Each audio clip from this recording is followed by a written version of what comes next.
Fala pessoal, todos bem? Sejam bem-vindos, eu sou o William Godoy, trazendo para vocês mais um vídeo falando sobre o nosso Flamengo. Por aqui você já sabe, a gente debate notícias, informações, damos a nossa opinião e trazemos um pouco de análise tática. Vamos seguindo falando um pouco sobre esses treinadores. O pessoal tem perguntado bastante sobre o Paulo Fonseca, então vamos falar sobre esse treinador português que está sem clube, né? Ele está desempregado, ex-técnico da Roma. Vou passar rapidamente, falar um pouquinho sobre ele com vocês, mas antes só pedir para deixar o like, se inscrever no canal, aqueles pedidos protocolares de sempre que são muito importantes, e para não tomar muito nosso tempo, então rapidinho aperta aí o botão, 2 segundinhos, cara, aperta o inscrever, seja muito bem-vindo. Uma informação rápida que é importante é sobre um adversário do Flamengo, né? Um desses adversários do Flamengo neste ano de 2021 para 2022. É o gramado do Maracanã. O gramado do Maracanã atrapalhou pra caramba, né? A gente sabe o quanto atrapalhou, o quanto influencia diretamente na relação do jogo, né? O time que gosta da bola com o gramado daquele motocross do Maracanã é péssimo pra praticar o jogo, né? Então o gramado vai ser trocado. Como é que vai ser feito isso, cara? Cerca de 4 milhões de reais pagos pelo Maracanã, tá? O Flamengo, o Fluminense não tem absolutamente nada com isso, será pago pelo próprio Maracanã. E vai ser essa troca, será em até de 80 a 90 dias. Ah, então vai pegar o estadual? Exato, tá? Então vai pegar possivelmente aí um bom período aí do campeonato estadual, talvez até a fase final, né? Há um planejamento a princípio do gramado poder estar pronto até a semifinal, a partir ali da semifinal do campeonato estadual, mas caso contrário, não há o porquê realmente de postergar ou tentar fazer alguma coisa equivocada ao possante campeonato estadual, né? Então vai lá, o gramado vai ser trocado e vai ser o gramado híbrido, como a gente já vinha falado há muito tempo, né? Como vocês até já possivelmente já ouviram falar em outros clubes e outros estádios, como é que esse gramado híbrido, você traz a grama natural e tem uma costura de grama artificial. E aí eles fazem mais ou menos um balanço 85-15, 80-20, aí depende um pouco da estrutura do terreno e da condição, principalmente da grama natural. Não é gramado sintético, tá, pessoal? É bem diferente, a grama não é artificial, é um complemento de 20, 15% de grama artificial costurada à grama natural, beleza? Então, por exemplo, nós temos aqui no Brasil, na Arena Corinthians, né? O estádio do Corinthians é de grama híbrida, então a gente vai ter mais ou menos isso aí no Maracanã, cerca de 90 dias para ficar pronto. Ah, William, então onde é que o Flamengo vai jogar no Campeonato Carioca? Possivelmente em Brasília, talvez aqui no estado do Rio de Janeiro, mas em Volta Redonda, né? Porque o Maracanã vai estar então em manutenção, gramado, torcer para dessa vez funcionar. Bom, vamos falar sobre o Paulo Fonseca. É um técnico português, né? Um técnico português que está sem clube, ele passou pela Roma, foi muito campeão lá no Shakhtar Donetsk, e aí eu falo para vocês que a gente tem uma certa dificuldade para entender um pouco o futebol ucraniano, porque existe um contexto, né, que assim, nos últimos 12 campeonatos, o Shakhtar ganhou 9 ou 10. Então é um pouco complicado para a gente fazer qualquer tipo de interpretação na realidade hoje do futebol ucraniano, mas ele foi lá, ganhou o tricampeonato, se destacou e não à toa foi para Roma, para o futebol italiano. E aí um ponto importante, inclusive, para a gente não ficar alimentando a desinformação, que a princípio está na moda, não tem nada de Flamengo e Paulo Fonseca, tá? É só pra gente realmente trazer aqui o nome, vocês estavam comentando também sobre ele, e a gente conversar e debater sobre esse técnico português que está sem clube, mas não tem nada, beleza? Já baixa de desinformação, acho que a meta de desinformação, principalmente aqui no YouTube, de alguns comunicadores e também na mídia tradicional, ela já foi cumprida, né? Nesse mês de dezembro já tá batida, não precisa mais. Então não tem absolutamente nada não. Parênteses importante, tá? Não tem uma proposta ainda do Flamengo sobre o Jorge Jesus, tá? Mas isso aí é um capítulo para um outro vídeo, a gente pode debater isso em live, não tem nada ainda, beleza? Pode fechar o parênteses.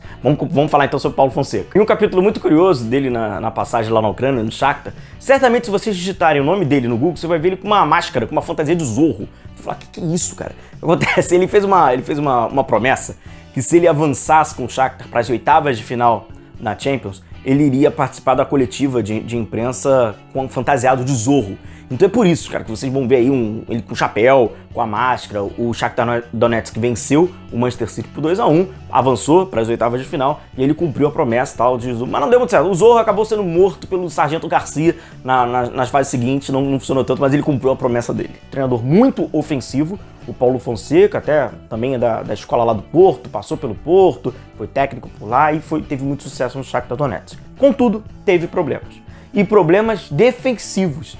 E aí quando você tá num país que tem esse estereótipo da questão defensiva e você tem um problema, fica ainda maior, né? Todo mundo então acaba percebendo, ele não conseguiu disfarçar e foi de fato um problema. O que acontece? Só pra gente entender o contexto tático. O Paulo Fonseca, como eu falei, é um cara que vê o jogo muito pra frente, é um cara muito ofensivo E aí ele faz aquela saída, né, como a gente já falou várias vezes, a saída lavoupiana, né, muitas das vezes o time se transformava num 3-4-3, apesar de jogar num 4-2-3-1, num 4-1-3-2. Na saída com os três, os zagueiros abriam e tinham, né, podiam abrir para sair jogando, o volante ficava ali entre eles. Os 4 jogadores mais do meio campo já tinham o apoio dos laterais, que eram praticamente alas, que iam e davam aquela amplitude lá na frente para a linha de 3 dos atacantes, dos meias atacantes, ficavam bem abertos e tal. Então o Paulo Fonseca ele fazia aquele plano para buscar o quê? As costas da adversária do bloco médio, né? O adversário do bloco médio, como eu coloco para vocês aí, ilustrando no 4-4-2, por exemplo.